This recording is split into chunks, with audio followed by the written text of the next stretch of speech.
Tonight, we're learning more about a woman allegedly murdered by her Uber driver. In the days since her body was found on Indy's northeast side, IMPD now says they've managed to track down the suspect. Our Chase Howell has been working on this story all day and learned the man accused of killing her told police two different stories. That's right. According to court documents, the Uber driver tried to tell police originally that a man tried robbing Shanti Dixon before shooting her in the thigh. But later he would admit to shooting Dixon in the head in the backseat of his car after trying to have sex with her. It was just beyond these concrete barriers where police say they found Dixon's body on Monday. IMPD says Francisco Valadez picked Dixon up around 3:30 Sunday morning to take her home when he allegedly shot and killed her. Neighbors say Dixon lived less than 100 yards away from where her body was found and that she just moved in about a week ago. It affects us a lot because now it's like we don't know. You know what I'm saying? And most of the girls out here are single moms and stuff. There's not a man figure there. So, and some of them come in late at night. It's disturbing to know that it's not even safe to even come home anymore. It's kind of disturbing. IMPD says while rideshare services are generally safe to use, they recommend sharing your ride with people you know, verifying the driver and make of the car, and to trust your gut. At this hour, IMPD believes this was an isolated incident, but asks anyone who may encountered Valadez to please come forward. Reporting here in Indianapolis, Chase Howell, 13 News. Chase, thank you. Also today, IMPD announced several arrests after a joint effort to target a crime ring linked to homicides and other violent crimes here in Indianapolis. Metro Police teamed up with the ATF and Crime Guns Task Force, serving federal search warrants across the city. In all, officers made 6 arrests and confiscated 22 crime guns, along with multiple drug seizures. Now to Henry County tonight, where the FAA and NTSB are investigating another deadly plane crash. In the last 30 minutes, state police confirmed the sole occupant on board that flight was 82-year-old David Michael Province from Middletown. Our Karen Campbell's been at the scene for hours. She joins us with the latest.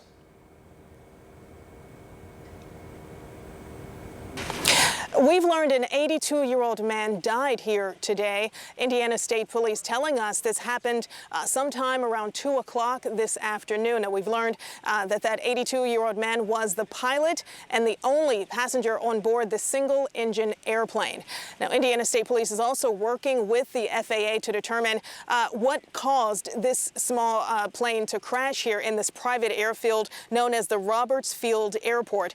Now, what we do know is that Indiana State Police say that the crash happened shortly after takeoff, and they again are working to find out specifically what caused this plane to crash. Any kind of loss of life is going to be sad, especially for the family, but we're here to make sure we get a thorough investigation to be able to give them some closure and assist the FAA with determining a causation of the crash.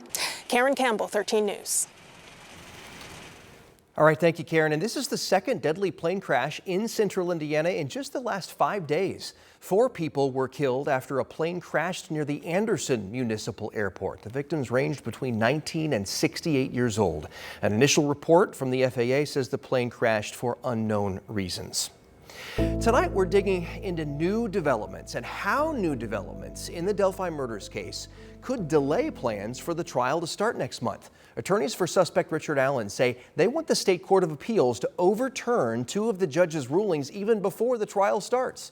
Emily Longnecker has been talking with legal experts about this all day. She joins us in the newsroom with what she learned. Emily? Well, Dustin, these issues are critical to how the defense team plans to defend Richard Allen and convince jurors he did not kill Abby Williams and Libby German.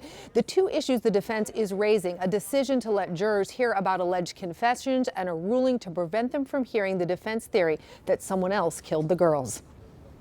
In its motion filed yesterday, Allen's defense team says with Judge Gall's decision to prohibit any mention of that alternate murder theory or suspects, quote, Richard Allen's defense was completely gutted. Last month during pretrial hearings, the state argued hearing about alternate murder theories and suspects would only confuse a jury. The judge ultimately agreed. Now this new motion asks Judge Gall to give the defense the okay to take the issue before the Indiana Court of Appeals and let the justices decide whether that information should be allowed at trial. And that's kind of where they find themselves right now, and why you see them sort of aggressively trying to to fix that so that they can try to put their theory of the case back in front of the jury.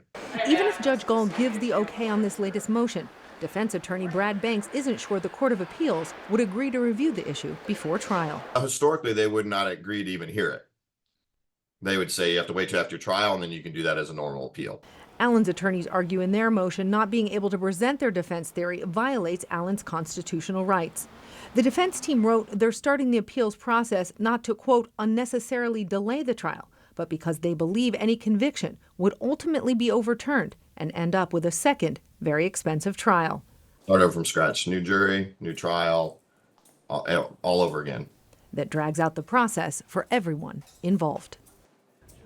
Now, if you feel like you've heard these issues before, you have. They're the basis of the defense strategy. So what's next? Well, it could take more than a month to get an answer, and the trial is set to begin in 5 weeks.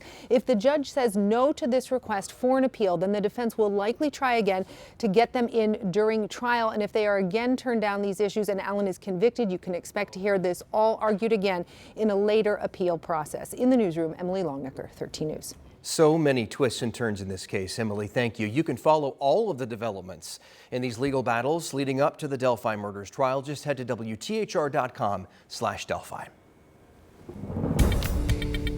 It was a warmer afternoon. Highs today in the low to mid 80s, and most of us are still in the 80s right now. 82 Greensburg, 83 Indianapolis and Carmel. We are down to 79 degrees with clear skies over Tipton, and we have 80 in Bunker Hill. It is a little hazy out there. In terms of the smoke, it's now up to the moderate range with some thicker smoke out west. That could be a concern for air quality tomorrow. A lot of this is aloft, not near the surface, so air quality not suffering too much at this point. Most of us in the good range with just a few pockets of moderate, something we'll continue to keep you updated on. If you do have evening plans, it's going to be dry and warm. We're in the low 80s through 7 p.m. Overnight temperatures in the mid 50s and close to 90 with more hazy sunshine tomorrow. Angela, thank you. The City County Council just decided who will sit on a committee investigating how Mayor Hogsett's administration handled sexual harassment complaints. This follows claims against the mayor's former top aide, Thomas Cook. The chosen committee, made up of 5 Democrats and 2 Republicans, will be meeting once a month as it reviews the city's policies. They also plan to hire an outside firm looking into how the city handled those allegations. That firm will turn in its findings in February. Tonight, there is a push from Indiana advocates to bring EV charging infrastructure to underserved communities all over the state. The group called The Alliance says this is about much more than just reducing air pollution. Securing contracts from the state for these EV charging stations brings economic growth to these communities, from minority businesses owning and maintaining stations to bringing in extra money from people passing through the area. We want to not have 2 Indianas or 2 Indianapolises where infrastructure is built in one location and not in the other. We want all the economic benefits, to be able to have people come off the highway with their EVs and charge up in front of our restaurants, our non-for-profits, which have conveniences, that have safety, and so on. She just retired. So advocates have put together what they call a green book, highlighting 38 locations in underserved communities that meet requirements for these EV charging stations. Now they're calling on the state to consider these areas when awarding grant money. The city of Indianapolis is also getting involved, saying the state's EV infrastructure plan fails to adequately include urban communities and minority businesses. A couple weeks ago, the city got a $15 million grant to put charging stations in some of our underserved areas. We'll continue to follow that story.